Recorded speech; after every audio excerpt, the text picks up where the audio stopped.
Eh, Selamat malam. Assalamualaikum warahmatullahi wabarakatuh. Salam sejahtera bagi kita semua. Baik,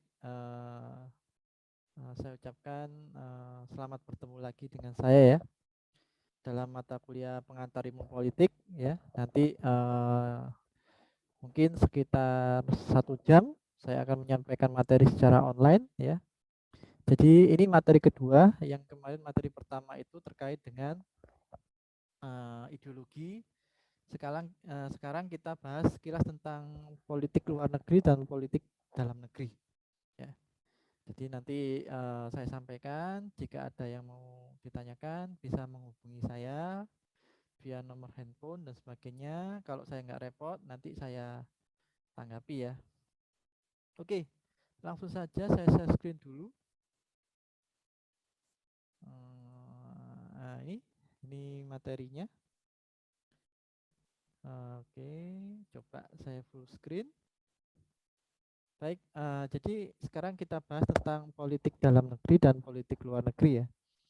Di sini nanti yang mungkin yang lebih banyak kita bahas terkait dengan politik dalam negeri ya. Kalau politik luar negeri nanti hanya sekedar materi tambahan saja.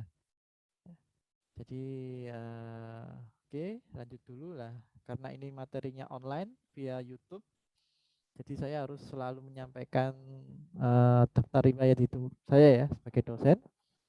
Jadi ini daftar riwayat hidup saya, profil saya ya.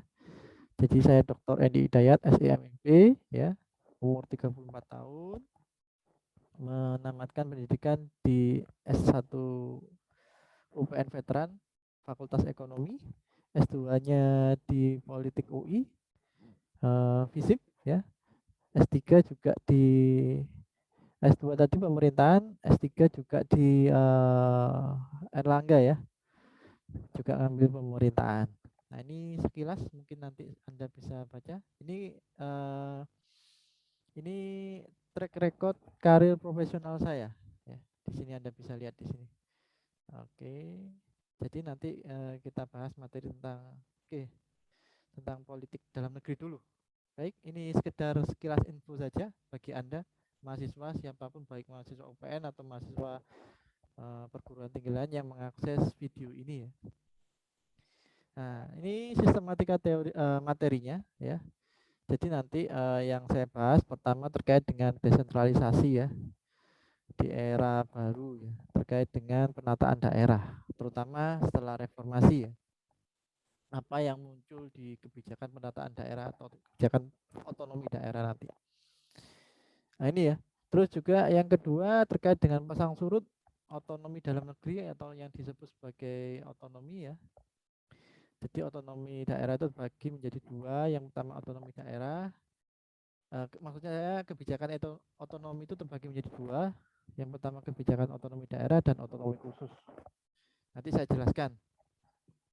Terus yang ketiga terkait dengan partisipasi kelompok kepentingan dalam kontestasi politik di dalam negeri ya, baik itu di tingkat nasional sampai di tingkat daerah ya. Mereka saling bersaing untuk memperebutkan sumber daya yang memang perubahan politik tahun 98 itu merubah suasana ya, merubah merubah apa namanya dominasi atau hegemoni yang dulu waktu zaman Orde Baru itu rata-rata dikuasai oleh militer ya. Kebanyakan gubernur, kepala daerah, bahkan sampai kepala desa itu rata-rata diambil dari elit militer. Tapi setelah reformasi ini berubah, terjadi pergeseran ya. Jadi dari elit militer ke elit sipil. Nah, nanti kita jelaskan seperti itu. Terus yang keempat kerjasama internasional ya, karena kita bicara politik luar negeri pasti bicara tentang kerjasama internasional dalam politik maupun dalam ekonomi. Terus yang kelima akan kita bahas sedikit tentang bentuk ideologi Indonesia di luar negeri ya, yang memilih sistem model politik bebas aktif ya. Jadi Indonesia itu memang terkenal dari dulu memang sebagai promotor gerakan non-blok ya, sehingga ini merupakan wujud dari eh, mazhab politik luar negeri Indonesia yang memang dia cenderung bebas aktif, tidak memihak kepada salah satu blok. Kalau zaman dulu ada blok barat dan blok timur ya, sebelum Uni Soviet runtuh. Bahkan dari dulu Indonesia memang konsisten menerapkan politik bebas aktif ini. Oke, lanjut dulu. Nah ini ya, kita sesuai dengan sistematika tadi ya. Sekarang kita bahas terkait dengan desentralisasi ya. Jadi sentralisasi dan desentralisasi itu merupakan konsep yang saling berlawanan ya. Jika kita lihat konsep sentralisasi berarti modelnya model kebijakan yang terpusat ya. Jadi sumber daya kekuasaan atau politik atau otoritas ya sama saja ya, itu lebih dipegang oleh pemerintah pusat pada tingkat nasional. Jadi semua legitimasi, semua sumber daya, semua kebijakan-kebijakan yang strategis itu yang menentukan kalau bisa pemerintahan pusat. Jangan sampai pemerintahan daerah. Itu esensi dari sentralisasi. Nah, terus yang kedua, atas pertimbangan kekuasaan. Nah, memang tujuannya konsep sentralisasi ini adalah memperkuat legitimasi pemerintahan pusat dengan cara mengorbankan lembaga-lembaga lokal atau secara nggak langsung seperti ini. Jadi memang pemerintahan pusat punya kepentingan untuk mengendalikan secara terpusat sumber daya agar mudah dikoordinasikan, ya, agar mudah untuk dieksplorasi, agar bisa memprioritaskan kepentingan pusat daripada kepentingan lokal atau daerah. Nah, ini esensinya. Nah, untuk dampak dari sentralisasi ini adalah kasus yang muncul yakni kesatuan nasional. Nah, ini penyeragaman hukum dan pelayanan umum, persamaan kelembagaan dan kemakmuran dikaitkan dengan kebijakan pembangunan ekonomi.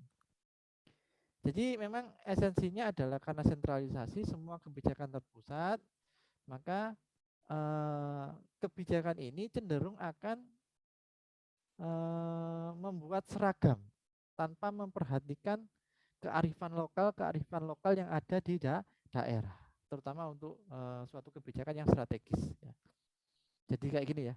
Kita lihat di sini memang tujuannya karena kesatuan ya, kesatuan nasional supaya tidak muncul banyak konflik, maka sumber daya ini ditarik ke pusat supaya nanti di daerah tidak muncul konflik terkait pengelolaan sumber daya. Nah ini caranya dengan penyeragaman kebijakan atau penyeragaman SOP layanan di tingkat daerah sehingga sama semua. Nah, terkait dengan persamaan lembagaan, kemakmuran, ini tadi sudah saya jelaskan. Oke, nah, sekarang kita lihat di sini ya. Jika tadi sentralisasi itu identik dengan sumber daya yang memang ditarik ke pusat dan untuk prioritas kepentingan pemerintahan pusat, sementara desentralisasi ini merupakan wujud antitesa dari sentralisasi. Ya. Jadi lawannya.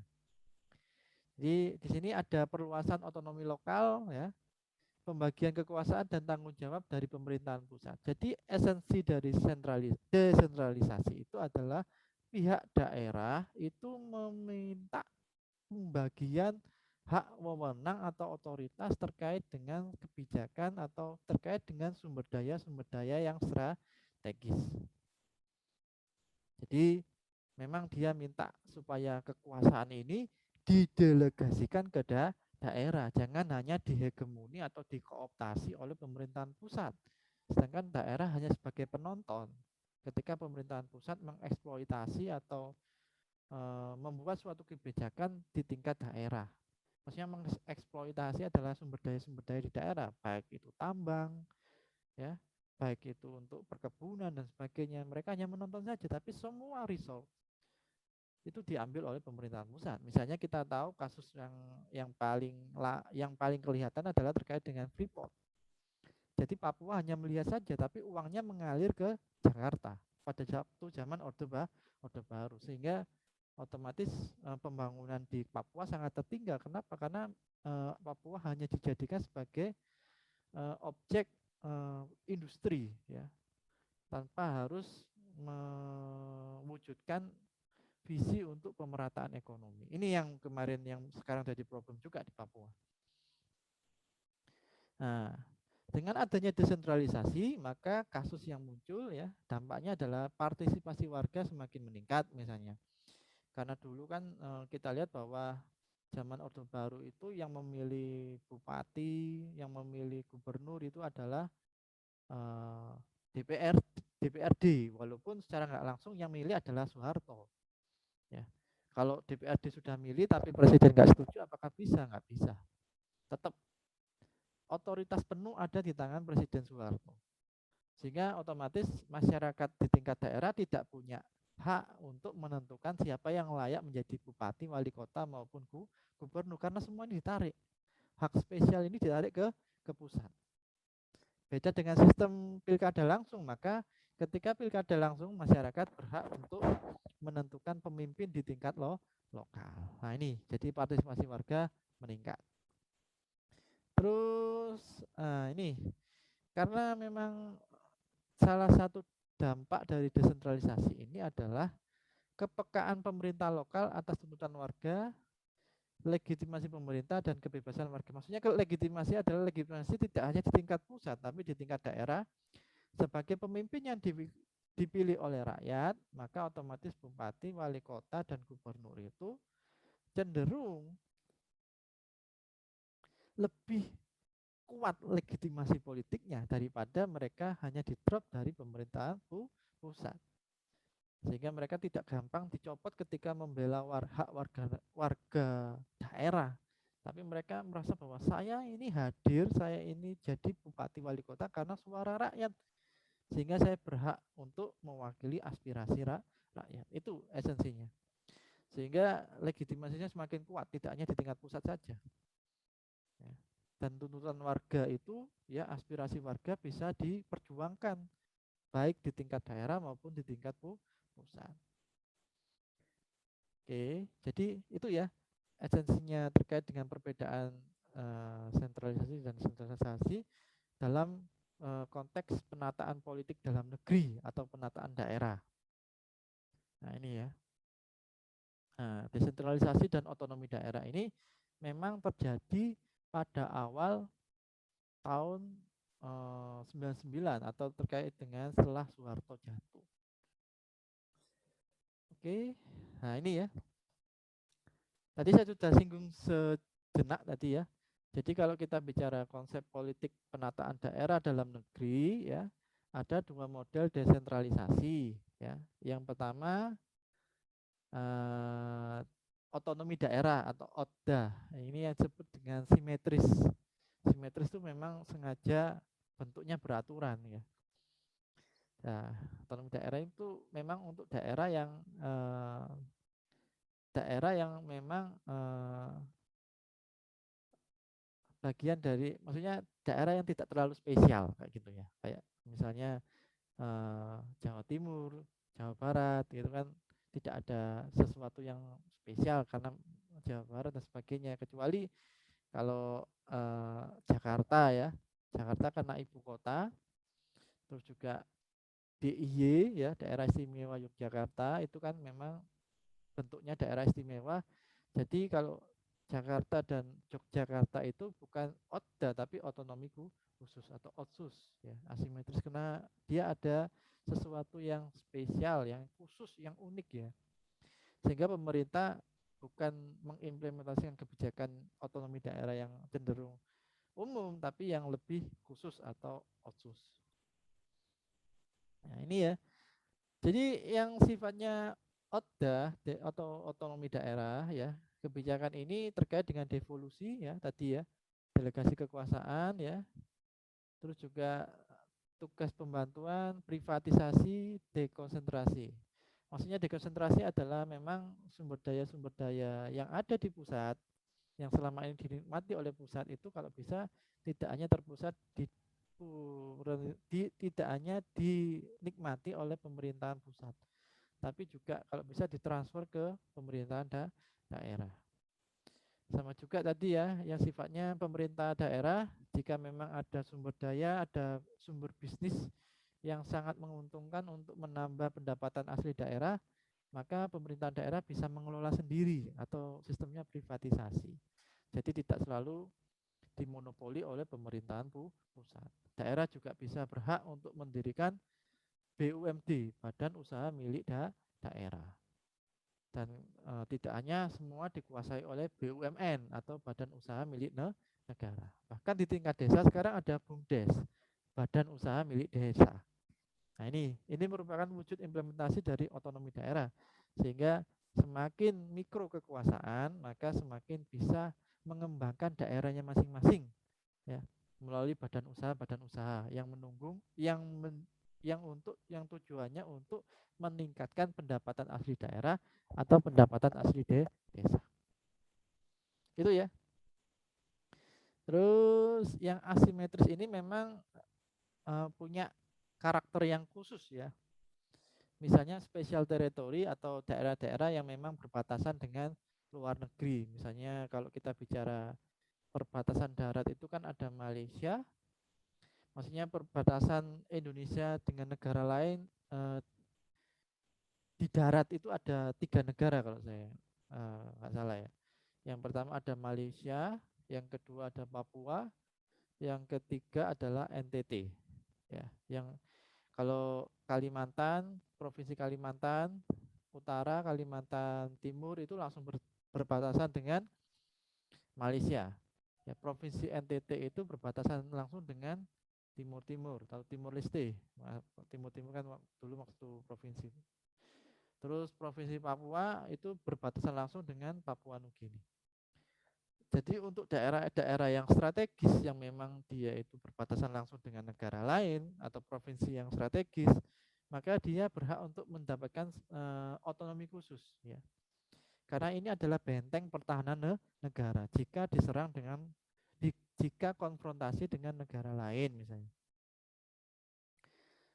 Terus nah ini ya spesial otonomi ya. Karena memang kalau tadi yang terkait dengan wilayah, terus yang kedua terkait dengan spesial otonomi ya, misalnya daerah ini memang cenderung sebagai daerah konflik ya, spesial karena dia daerah konflik. Kita tahu dulu ada Aceh, Provinsi Aceh itu memang karena dia termasuk daerah konflik, otomatis dia mendapatkan otonomi khusus ya. Bahkan sekarang di Aceh itu berhak untuk mendirikan partai lokal, ada partai Aceh dan sebagainya. Itu merupakan bentuk kelonggaran, bentuk kebijakan otonomi khusus bagi Provinsi Aceh dengan maksud saya dengan melibatkan ya, dengan memfasilitasi ya, dengan merangkul kekuatan-kekuatan politik di tingkat lokal dengan cara mereka bisa mendirikan partai sendiri ya, di tingkat Aceh saja. Jadi itu hanya ikut pemilu di Aceh saja, tapi di provinsi yang lain tidak ada partai Aceh, cuma khusus di Aceh. Jadi itu merupakan politik akomodatif dari NKRI karena memang Aceh dulu itu adalah daerah konflik antara TNI dan GAM atau Gerakan Aceh Merdeka. Nah, kita patut bersyukur karena memang Aceh sekarang tidak lagi termasuk daerah konflik, tapi kebijakan otonomi khusus masih diimplementasikan di Aceh. Terbukti masih adanya partai lokal seperti Partai Aceh. Terus lainnya memang ada lagi daerah konflik khusus, ada Provinsi Papua dan Papua Barat ya. Jadi Papua ini double ya karena memang dia sebagai daerah yang berbatasan langsung dengan Papua Nugini di darat dan juga memang sekarang menjadi daerah konflik antara TNI dengan OPM atau Organisasi Papua Merdeka. Ya, jadi ini merupakan strateginya dari pemerintahan pusat. Dia mencoba menggelontorkan dana yang besar melalui otonomi khusus. Tujuannya adalah pembangunan Papua itu semakin bagus, semakin berkembang sehingga tuntutan kemerdekaan itu tidak muncul lagi di tingkat lokal atau di tingkat provinsi atau di tingkat kabupaten dan kota, terutama di Papua. Itu ya, yang spesial otonomi ya. Nah, sekarang kita lihat di sini special government ya. Ini kita bicara tentang konteks tadi yang ada dua daerah yang sangat spesial ya, istimewa, makanya disebut sebagai daerah istimewa. Ya, daerah istimewa Yogyakarta. Jadi kalau kita tahu kalau di Jogja itu memang dalam sistem politik dalam negeri dipimpin oleh keraton. Ya. Jadi itu merupakan bentuk apresiasi pemerintah Indonesia karena memang dulu Sri Sultan Hamengkubuwono ke-9 kalau nggak salah, itu memang dia yang menyatakan ketika Indonesia merdeka, Raja Keraton ini yang langsung menyatakan bahwa saya bergabung dengan Indonesia. Nah, itu merupakan bentuk politik akomodatif atau politik balas budi pemerintahan Indonesia kepada daerah Yogyakarta. Sehingga sekarang yang namanya gubernur tidak dipilih langsung, tapi bisa langsung, tetapi otomatis ya pejabat gubernur itu berasal dari keturunan Keraton Yogyakarta. Terus ada lagi DKI Jakarta ya. DKI Jakarta ini spesial karena dia itu adalah ibu kota negara sehingga DKI ini berhak untuk mendapatkan otonomi khusus ya.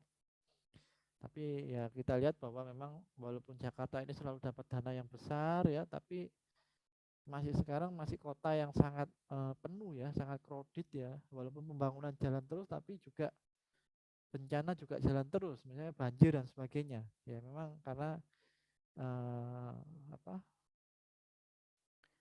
krisis spasial ya, jadi memang sangat padat sekali penduduk di situ sehingga walaupun dibangun terus, dibagusi fasilitasnya, tapi di bidang infrastruktur tapi sumber daya manusianya terlupakan sehingga muncul gap yang sangat besar antara si kaya dan si miskin sehingga muncul konflik sosial. Oke, itu mungkin yang terkait dengan model desentralisasi. Jadi ada dua tadi ya, otonomi daerah dan otonomi khusus. Oke, saya lanjut lagi ke slide berikutnya. Nah, ini adalah undang-undang yang mengatur tentang politik penataan daerah di dalam negeri ya. Jadi jika kita flashback sebelum merdeka sudah ada beberapa undang-undang ya yang memang digagas oleh pemerintahan kolonial Belanda yang sengaja membagi sistem pemerintahan di tingkat daerah dan membagi bagaimana cara dan mengimplementasikan bagaimana sistem penataan daerah, pembagian kekuasaan antara gubernur jenderal pusat Hindia Belanda dengan para bupati dan para pemimpin di tingkat lokal. Sehingga karena memang zaman dulu kan rajanya tetap di Belanda tapi yang berkuasa adalah gubernur jenderal yang ada di Batavia. Jadi ini ya, kita lihat pada zaman Belanda memang dominan sentralisasi ya. Memang karena ini pemerintahan kolonial, otomatis semua kekayaan semua dikeruk dibawa ke Batavia untuk diekspor ke Eropa. Jadi yang menikmati hasil bumi ini bukan lagi orang Indonesia waktu itu, tapi memang orang-orang Belanda. Nah, ini setelah 4 tahun 45 ketika merdeka, maka masih dominan sentralisasi ya. Jadi karena pada awal-awal kemerdekaan ya, karena masih mencari bagaimana model pemerintahan yang stabil di bidang politik, maka salah satu bentuk kebijakan terkait dengan penataan daerah ya, terkait dengan politik dalam negeri ya, itu masih dominan sentralisasi. Nah, ini baru setelah 3 tahun setelah merdeka, nah ini sudah ada perbaikan ya. Jadi pihak pihak provinsi-provinsi yang pulau-pulau selain Jawa yang sudah mendeklarasikan bahwa kita bergabung dengan Indonesia, mereka menuntut supaya ada perimbangan kekuasaan. Jadi antara Jakarta dengan Sumatera, antara Jakarta dengan Kalimantan, antara Jakarta dengan Sulawesi itu harus ada perimbangan kekuasaan. Jadi nggak semua didominasi oleh Jakarta, sehingga masih kita lihat bahwa memang di awal merdeka tahun 48 sampai tahun 57 itu masih dominan, masih sudah berubah dari arah sentralisasi di era kolonial Belanda menjadi kebijakan yang mengarah ke desentralisasi. Jadi sudah ada perimbangan kekuasaan di situ. Dan kita tahu bahwa pemilu tahun 1955 itu merupakan pemilu yang sangat demokratis. Nah, ini terbukti ya. Ketika kita lacak dalam rekam jejak kebijakan desentralisasi dalam negeri ya, atau otonomi, kebijakan otonomi, maka terbukti tahun 48 sampai 57 ini masih dominan desentralisasi. Sama ya. Ini kita lihat perubahannya ya. Jadi ketika tahun 59 ya, pada waktu itu memang Presiden Soekarno mengeluarkan dekret presiden ya, yang tujuannya memang membubarkan parlemen ya, DPR dan MPR misalnya. Di situ memang kita lihat bahwa setelah Soekarno mengeluarkan dekret ya, Presiden Soekarno, presiden pertama, itu muncul perubahan dari desentralisasi menuju sentralisasi. Karena memang Soekarno waktu itu, Presiden Soekarno maksudnya itu fokus pada kebijakan demokrasi terpimpin ya. Karena merasa terlalu ribut parlemen ini, sehingga Soekarno sebagai pemegang otoritas penuh dan sudah dinyatakan sebagai presiden seumur hidup, maka dia merasa bahwa saya punya kekuatan, saya punya kekuasaan. Kenapa saya bagi ke daerah? Maka saya tarik semua. Nah, ini tahun 59. Nah, kita lihat sekarang ya. Jadi pasang surut kebijakan otonomi di dalam negeri maupun kebijakan desentralisasi itu memang mengikuti perkembangan rezim, mengikuti sistem politik atau gelombang demokratisasi. Kalau otoriter cenderung ke sentralisasi, kalau demokrasi cenderung ke arah desentralisasi. Nah, ini terbukti ya. Pada waktu 65 ketika Presiden Soekarno jatuh ya, maka yang muncul adalah sistem desentralisasi lagi. Jadi tuntutan-tuntutan daerah ya, karena presiden sudah jatuh, maka daerah ini menuntut, ayo bagaimana pengelolaan atau kebijakan otonomi ini tidak hanya menguntungkan pemerintahan pusat, tapi kalau bisa daerah ini juga didelegasikan kekuasaan-kekuasaan, sehingga daerah ini bisa maju dan berhak untuk mengatur pembangunan di tingkat daerah, tidak hanya didominasi oleh pemerintahan pusat. Nah, ini tahun 65 siapa Soekarno jatuh ya, dan Presiden Soeharto baru diangkat jadi presiden yang kedua. Nah, ini. Nah, antara tahun 65 dan 74 ya, ini sekitar 8 tahun, 8 sampai 9 tahun ya. Karena Soeharto sudah merasa bahwa saya sudah punya power dan politik Indonesia sudah stabil, maka kembali ya dengan gaya otoriternya ya. Karena Soeharto dulu juga menerapkan fusi partai ya. Jadi partai-partai politik itu dianggap terlalu banyak pada awal Soekarno jatuh dan Presiden Soeharto itu naik jadi presiden.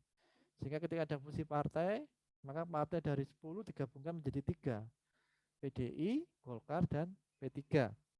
Dan terlihat arah kebijakan otonomi dan desentralisasi di dalam negeri bahwa setelah Soeharto mantap dengan kekuasaannya dan yakin bahwa dia sangat powerful dan tidak mampu ditandingi, maka dia lebih condong menerapkan sistem otoriter di bidang politik dan sentralisasi di bidang otonomi dan politik dalam negeri.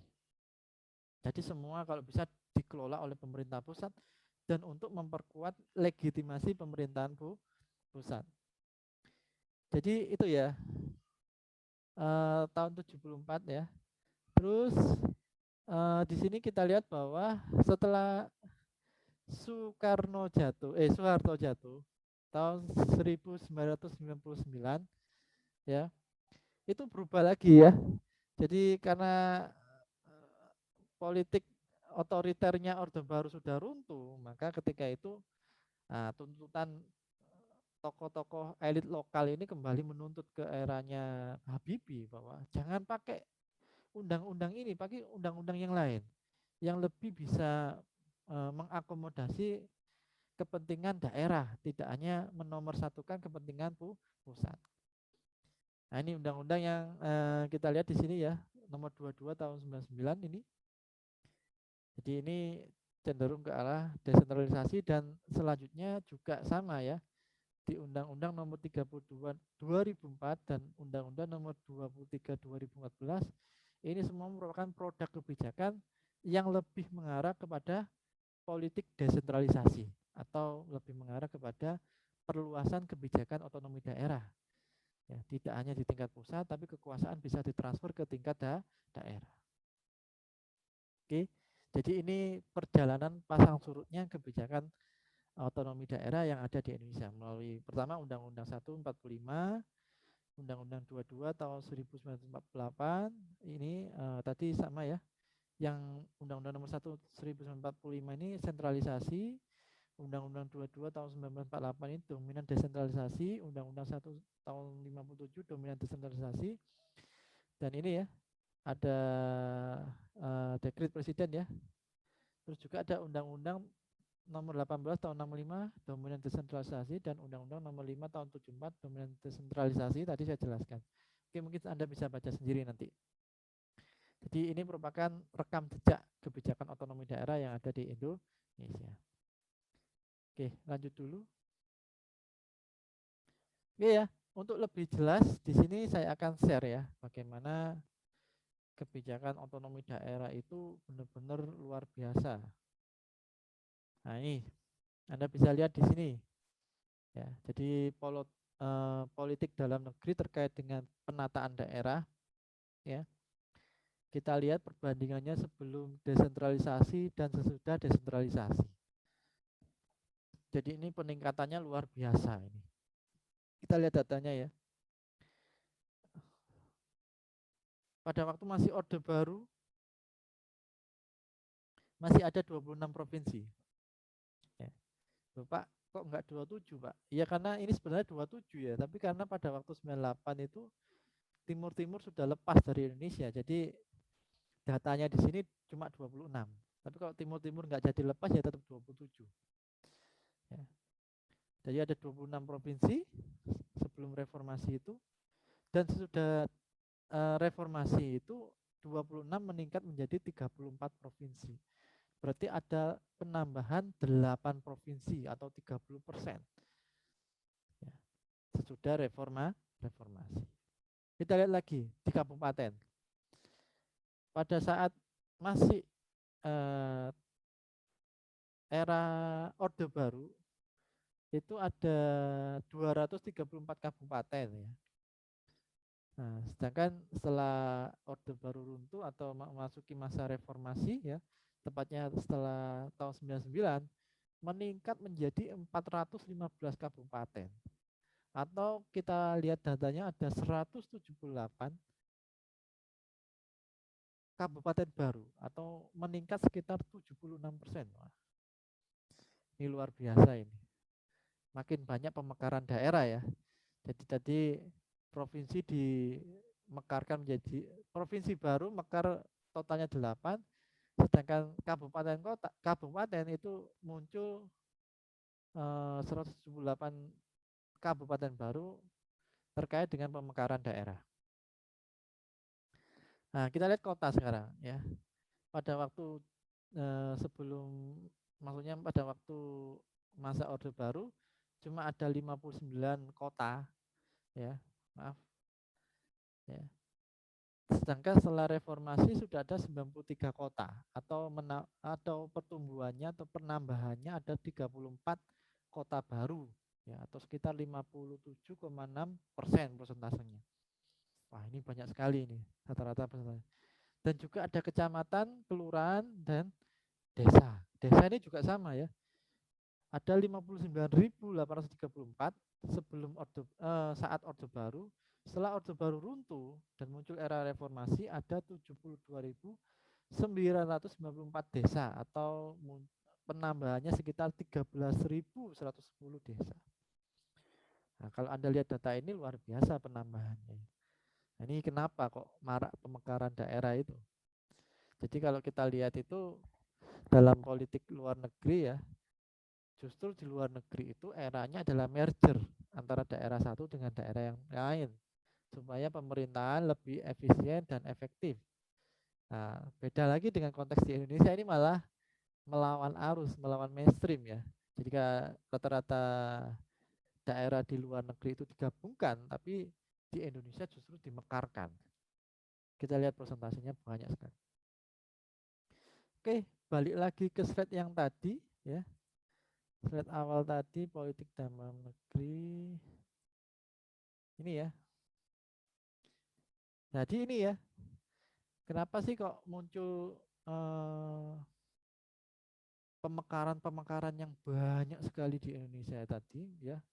Muncul beberapa provinsi, 8 provinsi baru ya. Terus muncul kabupaten baru, muncul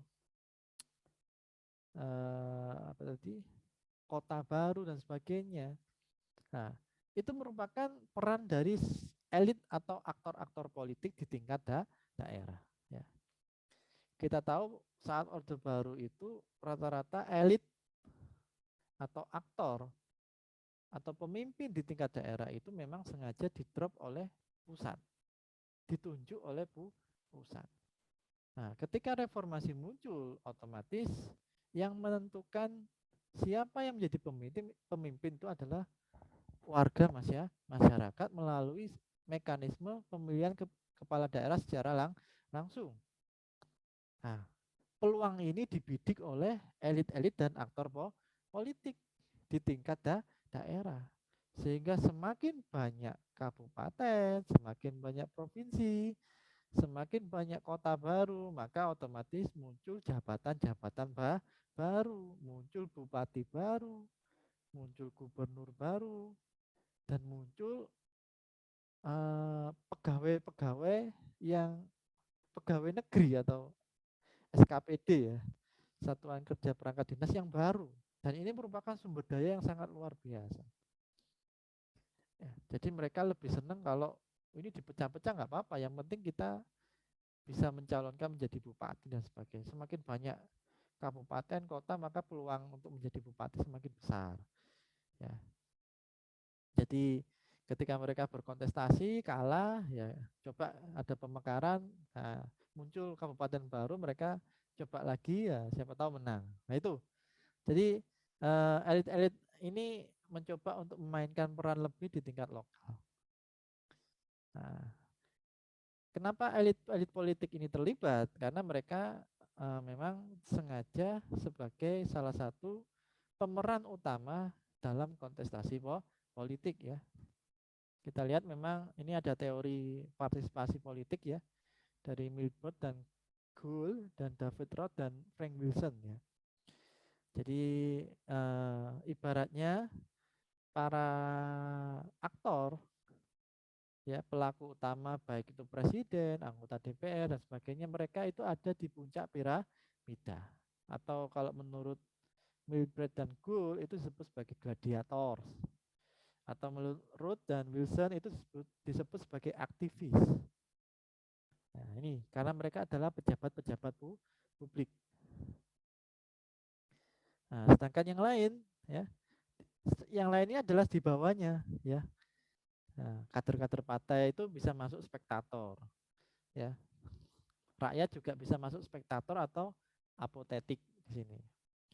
Tapi kalau rakyat yang masuk ke apotetik menurut Milbert dan Gould, maka rakyat ini cenderung tidak terlalu peduli dengan politik atau cenderung cuek.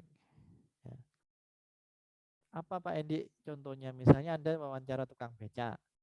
Pak, partai apa yang menurut Anda yang paling baik? Maka dia nggak peduli. Biasanya gitu jawabannya. Walah Mbak, walah Mas, kamu nanyain aku. Kenyataannya ya hidupku nggak berubah. Lah kayak gitu. Jadi rata-rata orang apotetik ini memang mereka yang tidak mengenyam pendidikan tinggi. Sehingga mereka cenderung pragmatis saja. Mungkin nggak apa-apa kalau Anda dijawab kayak gitu. Kalau dijawab seperti ini oleh tukang becaknya misalnya. Yang penting ngasih uang Mbak lah itu. Jadi merupakan wujud apotetik di sini. Kalau menurut David Roth dan Wilson itu disebut sebagai apoliticals, ya. Sedangkan yang mereka yang masih mau menggunakan hak pilih karena kesadaran sendiri itu masuk ke onlookers atau partisipan. Partisipan ini juru kampanye juga di sini maksudnya. Jadi ini teorinya ya, kenapa elit-elit itu cenderung senang untuk memekarkan daerah, untuk memperjuangkan daerahnya bisa lebih banyak pemerintahannya, karena memang semakin daerah itu dipecah, maka muncul jabatan-jabatan baru, bupati-bupati baru, wali kota baru, dan sumber daya baru. Karena pembagian kekuasaan ini tergantung oleh wilayahnya. Oke, ini yang politik dalam negeri saya kira. Nah, sekarang kita lanjut dulu ke politik luar negeri ya. Bersama kita lihat di sini ya, bukan terkait dengan politik konteks global ya. Jadi memang sekarang itu karena era globalisasi, maka rata-rata sistem ekonomi terutama ya dunia itu saling terintegrasi, baik di negara Indonesia, Amerika, dan sebagainya. Makanya ketika ada negara itu runtuh di bidang ekonomi maupun politik, maka ini akan berdampak ke negara-negara lain. Karena apa? Karena sistem ekonomi itu terintegrasi. Jatuh satu, efek dominonya banyak lagi. Lebih mudahnya gini. Anda masih ingat kasus Bank Senturi ya? Jadi kenapa Bank Senturi itu di bailout oleh pemerintah? Karena salah satu argumennya dari Prof. Budiono, kalau Bank Senturi ini kolaps, maka bank-bank besar di Indonesia juga kolaps. Makanya diselamatkan supaya Bank Senturi ini tidak kolaps ya. Karena akan mempengaruhi bank-bank besar di Indonesia. Sama juga jika ada negara yang kolaps ya, yang berkonflik, maka ini akan berdampak kepada stabilitas politik dan ekonomi di tingkat kawasan perbatasan negara tersebut. Ya. Jadi salah satu permasalahannya banyak ya. Di sini ada krisis ekonomi. Ya. Ini kenapa muncul krisis? Karena itu tadi, karena sistemnya terintegrasi. Ya. Terus juga ada krisis energi. Ya. Begitu harga minyak mahal, maka otomatis pemerintah karena tidak mampu subsidi, maka dia mau membuat kebijakan yang tidak populer, misalnya menaikkan bahan bakar minyak dan sebagainya. Maka jika terjadi itu, nah, otomatis politik dalam negeri bergejolak, maka banyak demonstrasi dari mahasiswa yang menuntut supaya pemerintah tidak mencabut subsidi. Nah, ini ya. Jadi saling saling saling saling terintegrasi, saling terlinkit ya, ada hubungannya, ada benang-benang merahnya di situ. Terus juga di sini ada pemanasan global ya, sama terkait dengan dampak perusakan lingkungan ya. Makanya Indonesia kan sering diprotes karena dianggap bahwa industri sawit di Indonesia itu tidak ramah lingkungan misalnya. Jadi ada beberapa negara-negara di Eropa yang memang mengembargo atau tidak menerima produk sawit dari Indonesia. Karena apa? Karena ini dianggap ini tidak ramah lingkungan, yang efeknya akan terjadi pemanasan global. Ya. Terus yang keempat ada terorisme global ya, ini luar biasa ya sampai sekarang ya. Jadi kalau memang suatu daerah atau suatu negara bisa menjadi sarang dari teroris, maka konsekuensinya ya dampaknya terhadap keamanan dan kestabilan politik di tingkat kawasan ya. Makanya kita tahu bahwa ketika Irak dan Suriah jatuh ke tangan ISIS, maka muncul gejolak di Timur Tengah ya. Kenapa? Karena kalau negara ini sampai dikuasai oleh kelompok fundamentalis ya, atau yang mengarah ke tindakan teroris, maka ini sangat merugikan negara-negara di tingkat kawasan yang berbatasan langsung atau yang berkepentingan langsung dengan negara yang berubah tadi menjadi negara sarang teroris tadi, yang dikuasai oleh kelompok-kelompok fundamentalis, misalnya ISIS ya. Nah ini juga sama dalam konteks sekarang yang lagi booming adalah terkait dengan kejatuhan presiden dari Afghanistan ya, yang sekarang dikuasai oleh kelompok fundamentalis ya, saya tidak menyebutnya terorisme. Nah ini kan kelompok fundamentalis ini dianggap mereka bertindak sangat keras terhadap elemen-elemen budaya Barat ya, yang tidak sesuai dengan pandangan menurut hukum mereka, terutama terkait dengan keyakinan di agama Islam. Sehingga ketika Afghanistan ini jatuh di tangan Taliban, maka otomatis ini berpengaruh terhadap kondisi keamanan, kondisi politik di tingkat Asia di situ ya, Asia Selatan ya mungkin ya.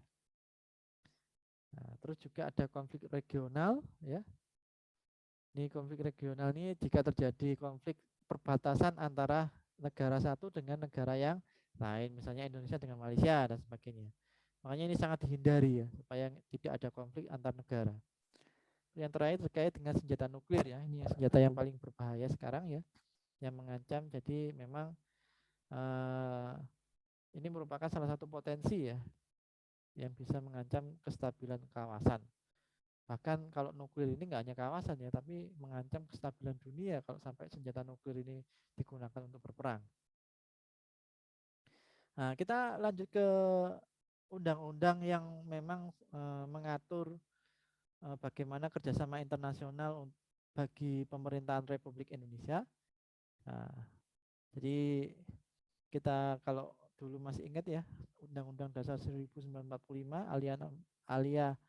alinea keempat ya, di situ menyebutkan bahwa pemerintah Indonesia juga mendukung ketertiban dunia. Jadi memang pemerintah Indonesia ini mendukung perdamaian dan ketertiban dunia. Terus juga ada Undang-Undang Nomor 37 Tahun 99 tentang hubungan luar negeri. Ada Undang-Undang Nomor 24 Tahun 2000 tentang perjanjian internasional. Dan ini khusus untuk TNI ya. Ada Undang-Undang Nomor 3 Tahun 2003 tentang pertahanan negara, dan ada Undang-Undang Nomor 34 tentang Tentara Nasional Indonesia. Jadi 4 dan 5 ini terkait dengan Tentara Nasional Indonesia, yang tujuannya memang mempertahankan keutuhan NKRI. Terus di sini kita lihat bahwa memang Indonesia adalah salah satu negara yang memang concern kepada politik bebas aktif ya. Jadi Indonesia memang sejak awal ketika Presiden Soekarno menjadi presiden ya, bahwa Soekarno sudah mencanangkan bahwa sistem kerjasama Indonesia di tingkat internasional itu menganut sistem politik bebas aktif. Ya. Jadi di situ bahwa salah satu wujud implementasi politik bebas aktif adalah Indonesia menggagas, mempromotori gerakan non-blok. Ya. Jadi kalau dulu di eranya awal Presiden Soekarno dan Presiden Soeharto itu masih ada blok barat yang dipimpin oleh Amerika Serikat dan blok timur yang dipimpin oleh Uni Soviet, maka Indonesia dengan sangat tegas bahwa dalam kerjasama internasional Indonesia tidak mendukung salah satu blok, maupun blok barat maupun blok timur. Malah Indonesia menggagas gerakan non-blok yang dianggotai oleh negara-negara yang sedang berkembang, baik di Afrika maupun di Asia. Terus yang kedua kita lihat di sini ya. Jadi ada prinsip yang memang dipegang dalam memperjuangkan kerjasama internasional, bahwa maksudnya bukan kerjasama ya, hubungan internasional antara negara, bahwa ketika ada potensi konflik maka Indonesia lebih memilih kepada total diplomasi atau lebih cenderung mengutamakan diplomasi daripada kekuatan militer. Nah, jadi itu prinsip utamanya. Jadi kalau memang kemarin ada kesan bahwa pemerintah Indonesia ini nggak tegas ketika ada pelanggaran-pelanggaran yang masuk ke wilayah NKRI dari unsur-unsur asing, baik itu di darat dan di laut maupun di udara.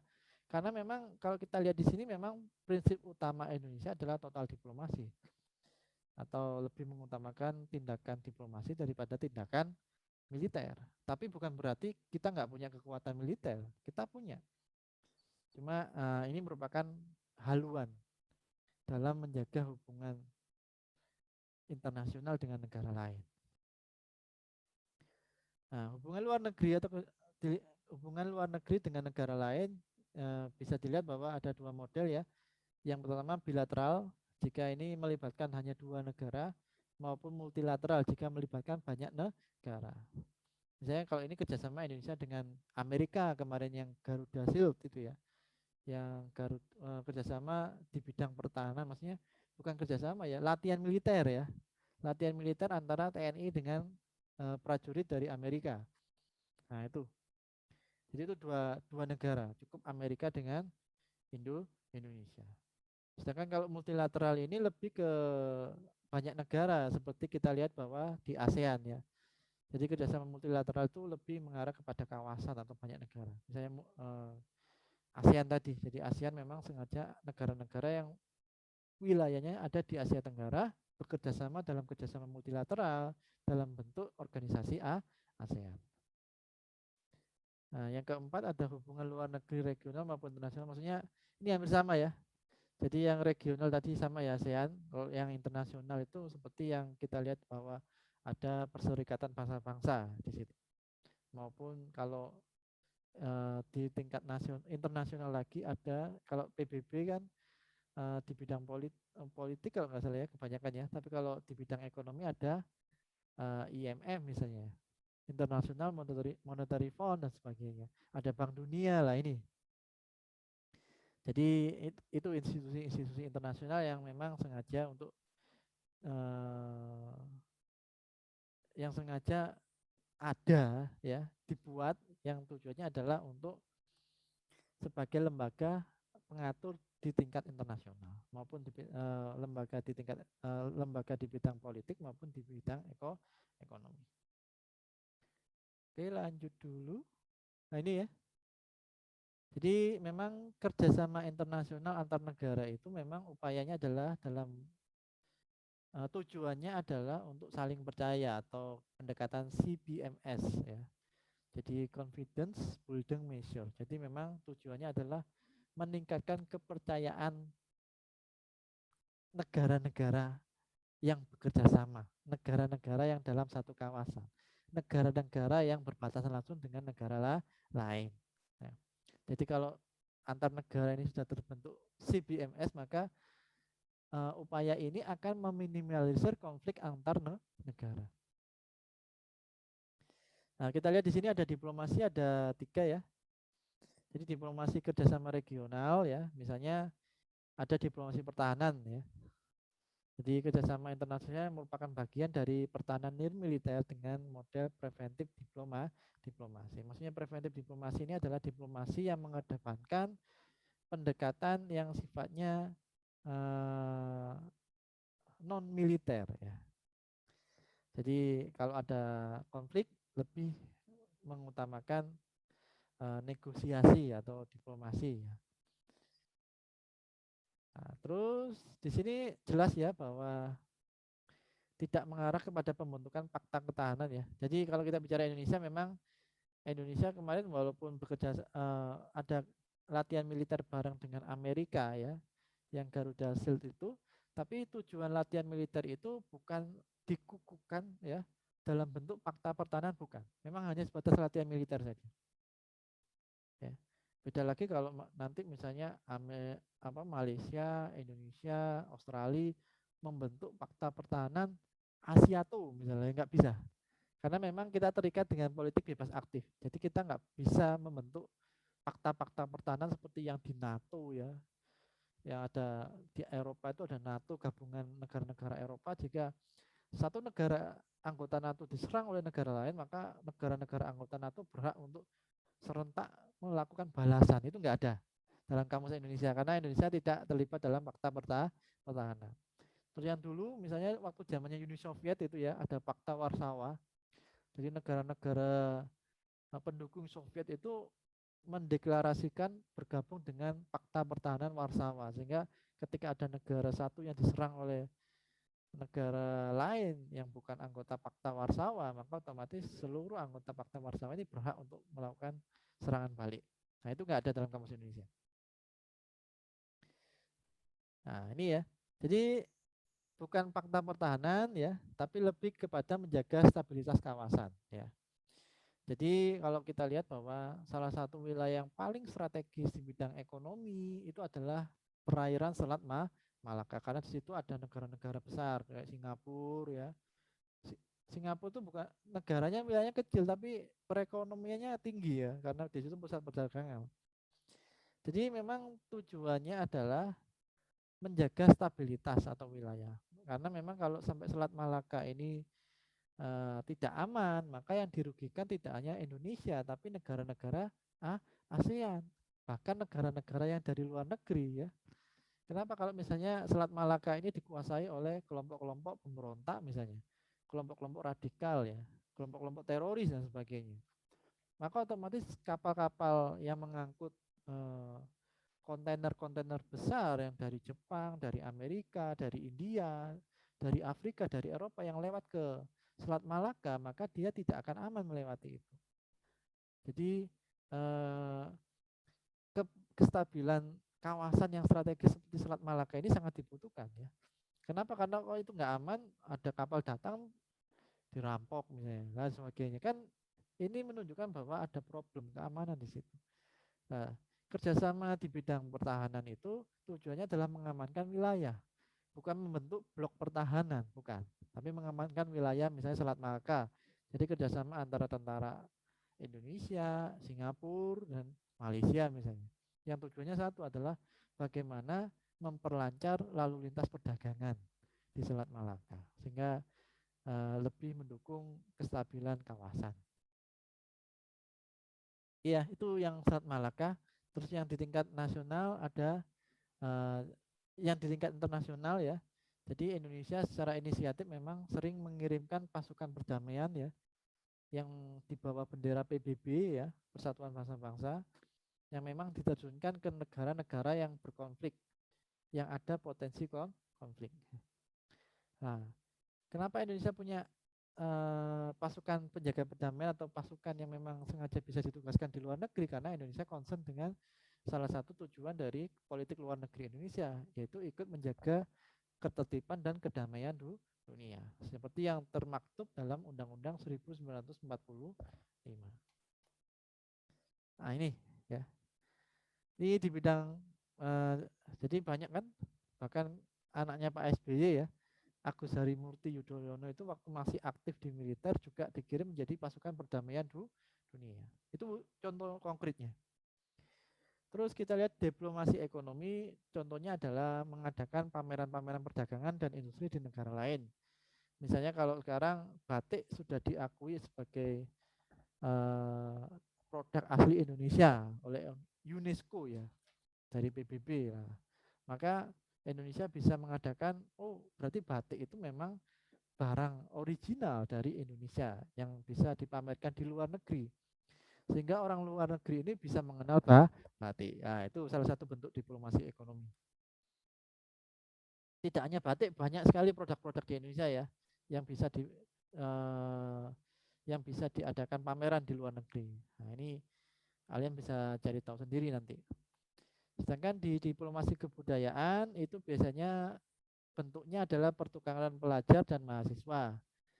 Ya, jadi mahasiswa Indonesia pergi ke negara lain, mahasiswa negara lain bisa belajar di Indonesia. Tujuannya apa? Untuk mengenalkan bahwa budaya antara Indonesia dengan negara lain itu beda.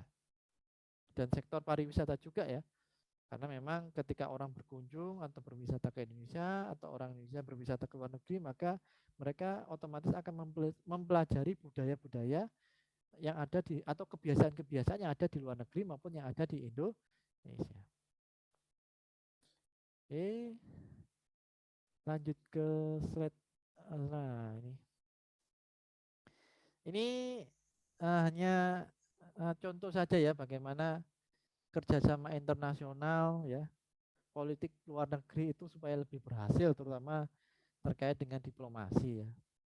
Jadi ini kemarin saya ini sebenarnya ada tokohnya ya. Ini lupa saya nggak catat di sini, saya juga lupa namanya. Ini ada teorinya ini. Jadi jika kebijakan diplomasi antar negara itu supaya lebih berhasil, peluangnya lebih bisa berhasil, maka salah satu prasyarat adalah yang pertama adalah kompetensi diplomat. Jadi dibutuhkan seorang diplomat-diplomat handal ya yang ada di Indonesia. Terus juga reputasi pemerintah. Misalnya terkait dengan kompetensi diplomat, misalnya terkait dengan keahlian dalam public communication ya. Jadi harus bisa membuat isu-isu publik yang terkini ya, menyampaikan dengan jelas sehingga negara-negara anggota PBB itu paham atau negara-negara lain itu paham bahwa ini yang dimau Indonesia. Ini yang dituju oleh Indonesia. Ini yang diperjuangkan oleh Indonesia. Terus juga menjaga relasi dengan media massa baik dalam maupun luar negeri. Karena sekarang eranya digital, jadi media massa itu punya peran yang sangat strategis ya. Sehingga akses terhadap media massa itu baik di dalam maupun di luar negeri itu bisa menjadi salah satu senjata bagaimana peluang untuk diplomasi itu lebih besar untuk sukses daripada tidak sukses. Jadi relasi ini penting terhadap media massa. Terus juga mampu membentuk koalisi antar pemerintahan dan antar negara. Ya ini ya. Jadi karena seorang diplomat itu harus ulet ya tadi ya. Jadi Indonesia harus punya diplomat yang sangat bisa aktif, yang sangat bisa kreatif ketika menghadapi isu-isu misalnya tentang Papua ya. Di PBB bagaimana Indonesia itu memperjuangkan bahwa Papua ini adalah memang wilayah NKRI yang tidak bisa diganggu gugat, yang tidak bisa dikritik oleh negara lain. Karena urusan apa Anda mengurusi Papua? Sedangkan Papua ini adalah bagian negara Indonesia. Kenapa negara-negara Anda itu mengurusi urusan kami ya? Jadi kayak gitu. Jadi dia harus lebih tegas dan bisa membuat koalisi bahwa memang Indonesia ini adalah negara kesatuan dan wilayah Papua itu memang masuk ke negara NKRI, maka tidak ada eh, tidak ada negosiasi lagi. Maka pemerintah itu bahwa Papua adalah harga mati bagi Indonesia. Tidak bisa nanti dimerdekakan kayak gitu. Terus juga ini ya salah satu caranya dalam menerapkan strategi prosedur ya maksudnya ini ya, bukan prosedur ya, dan prinsip-prinsip diplomasi. Ini ada teorinya, saya lupa mencantumkan, nanti nggak apa-apa. Anda bisa tanyakan ke saya. Terus juga yang penting adalah reputasi pemerintah. Jadi semakin kuat suatu negara, semakin kuat militer dalam suatu negara, maka otomatis posisi negara tersebut dalam percaturan politik internasional maupun ekonomi internasional, maka dia akan lebih semakin dihargai. Ya, kita tahu sekarang yang paling kuat ekonomi dan militernya adalah dua negara yang sangat besar, yaitu Amerika dan Cina. Dan mereka juga punya hak veto, hak khusus ya, yang memang diberikan kepada anggota PBB yang memang secara bargaining power itu sangat besar sekali. Jadi ada Cina, Amerika, Rusia, Prancis, saya lupa satu negara lain. Nah, ini mereka punya hak veto. Ya, kenapa mereka punya hak veto, hak spesial, privilege tadi? Karena mereka punya kekuatan militer dan ekonomi. Terus yang kedua terkait dengan kredibilitas pemerintah dalam mengelola pemerintahan negara yang stabil politik dan berwibawa. Sehingga politik yang stabil itu merupakan salah satu bentuk bukti bahwa negara ini punya legitimasi kekuasaan, terutama yang berwibawa ya. Sehingga ketika negara itu sistem politiknya goncang, maka negara-negara lain akan memandang, wah, jangan-jangan negara ini akan menjadi failed state atau negara gagal karena secara pemerintahannya itu enggak stabil ya. Jadi semakin stabil pemerintahan ya, semakin kuat legitimasi kekuasaan suatu pemerintahan dalam satu negara, maka negara-negara lain ini akan sangat menghormati ya kredibilitas tadi ya. Jadi kita tahu ya, Indonesia pernah menjadi negara yang sangat eh, ditakuti ya pada waktu zaman Soeharto itu ya. Jadi ketika Presiden Soeharto kemana-mana itu, wah ini negara besar ini. Maka apa kita nggak pernah dipandang remeh waktu itu ya. Ketika Soeharto benar-benar bisa membangun ekonomi Indonesia pada awal pemerintahannya ya, sebelum terjebak pada KKN itu. Nah itu kita butuh sosok pemimpin yang sangat berwibawa seperti itu sebenarnya. Tapi akhirnya Soeharto karena banyak anaknya yang bisnis ya, masuk dunia bisnis, maka akhirnya jatuh ya. Akhirnya kewibawaannya luntur karena terjebak pada sistem KKN ya, korupsi, kolusi dan nepotisme. Nah, ini yang terakhir kecenderungan perubahan suatu wilayah dan negara. Jadi memang kalau kita bicara wilayah Indonesia itu sangat strategis ya, karena berada dalam poros dunia ya. Jadi wilayah lautnya juga paling panjang ya, diapit oleh dua samudra, Samudra India dan Samudra Pasifik ya, diapit oleh dua benua, Asia dan Australia. Nah ini, jadi semakin strategis wilayah suatu negara, maka bisa diperhitungkan dalam maksudnya bisa diperhitungkan dan bisa memiliki peluang yang besar ketika melakukan diplomasi dengan negara-negara lain. Mungkin itu sekilas terkait dengan politik luar negeri ya. Saya kira cukup. Mungkin nanti kita bisa diskusi lagi dalam sistem yang uh, online lainnya ya. Ini kan video YouTube ya, nanti Anda bisa via HP tanya ke saya jika ada materi yang belum jelas. Oke, saya kira sudah ya. Sampai jumpa lagi. Semoga sukses. Saya akhiri. Wassalamualaikum warahmatullahi wabarakatuh. Oke, nanti kita ketemu lagi waktu selanjutnya.